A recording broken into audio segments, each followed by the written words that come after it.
राधे राधे। आप सभी दोस्तों को मेरा प्यार भरा नमस्कार।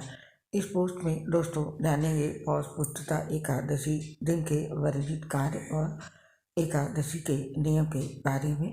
सनातन धर्म में एकादशी तिथि का विशेष महत्व है।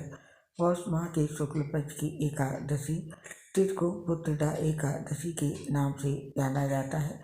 इस खास अवसर पर जगत के पालनहार भगवान विष्णु की पूजा और व्रत करने का विधान है।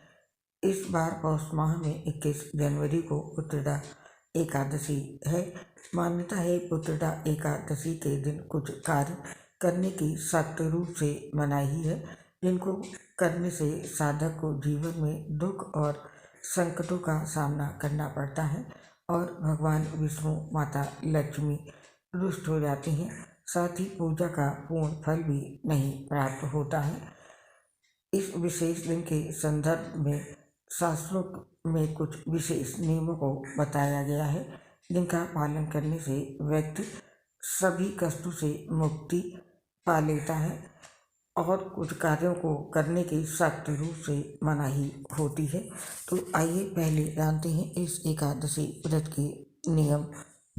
शास्त्रों में बताया गया है पुत्रदा एकादशी पर निर्जला या फलाहारी उपवास रखने से बहुत लाभ मिलता है, लेकिन जिन लोगों को स्वास्थ्य संबंधी समस्याएं हैं वो निर्जला उपवास ना रखें।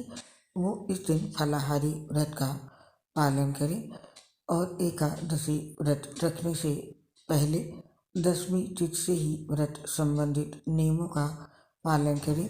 इसीलिए 10वीं तिथि को भी सात्विक भोजन ही ग्रहण करें और एकादशी तिथि के दिन मांस मदिरा का सेवन करना वर्जित है। ऐसा करने से श्री हरि एवं माता लक्ष्मी क्रोधित होते हैं और व्यक्ति के जीवन में कई प्रकार की समस्याएं उत्पन्न हो जाती हैं। तो इस दिन ये कार्य बिल्कुल ना करें और एकादशी के दिन जल्दी उठकर व्रत का संकल्प लें और भगवान विष्णु का स्मरण करें। इस दिन अपना पूरा ध्यान भजन कीर्तन और श्री हरि की आराधना में लगाएं। इसके साथ ही व्रत के दिन ब्रह्मचर्य का सख्ती से पालन करें और किसी के लिए भी मन में नकारात्मक भाव ना रखें। साथ ही इस दिन वाद विवाद से बचना चाहिए। इस नियम का पालन ना करने से अशुभ प्रभाव पड़ता है। तो इन नियमों का पौष पुत्रदा एकादशी के दिन शक्ति के साथ पालन करें।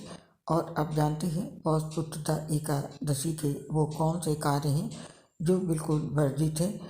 इस दिन ये गलतियाँ बिल्कुल भी नहीं करनी चाहिए।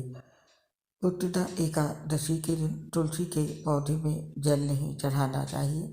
एकादशी के दिन तुलसी के पौधे को छूने या फिर पत्ते तोड़ने और जल चढ़ाने की मनाही होती है।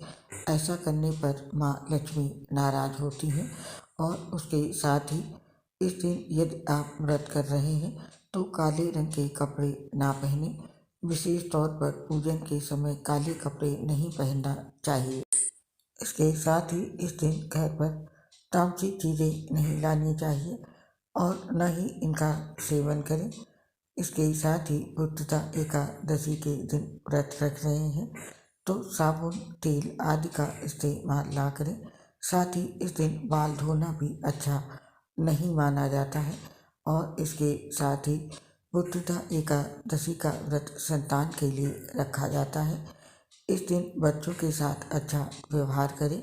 बाल गोपाल की पूजा करके बच्चों में माखन मिश्री का प्रसाद बांटना चाहिए। और पुत्रदा एकादशी के दिन तुलसी के पौधे के आसपास सफाई रखनी चाहिए। जूते चप्पल कूड़ेदान झाड़ू आदि तुलसी के पौधे के पास ना रखें। तो यदि आप पौष पुत्रदा एकादशी का व्रत रख रहे हैं तो इन सभी बातों का विशेष रूप से ध्यान रखना चाहिए। दोस्तों आप और आपके पूरे परिवार पर भगवान विष्णु माता लक्ष्मी का आशीर्वाद सदैव बना रहे, इस कामना के साथ आपसे इस पोस्ट को समाप्त करने की आज्ञा चाहते हैं। आपसे शीघ्र मिलेंगे ऐसी ही किसी नई पोस्ट के साथ।